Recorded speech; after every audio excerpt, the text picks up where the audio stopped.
السلام عليكم ورحمة الله وبركاته.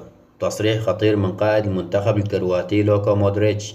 يفاجئ المنتخب المغربي بعد خسارة كرواتيا أمام الأرجنتين يصدم الملايين. انظر ماذا قال.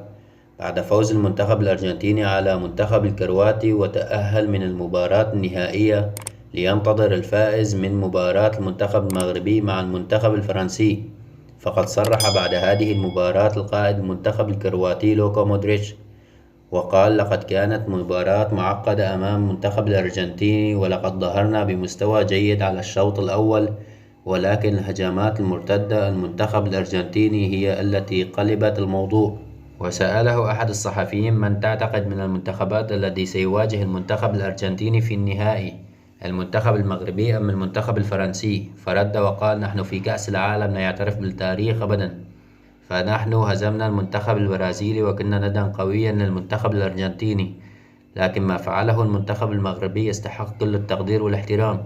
فالمنتخب المغربي صنع ملحمة كروية في هذا المونديال. وفي النهاية أريد من الجميع أن يدعوا للمنتخب المغربي. اللهم انصر المنتخب المغربي. لو أنت من محبين المنتخب المغربي اضغط لايك على هذا الفيديو، وشكرا.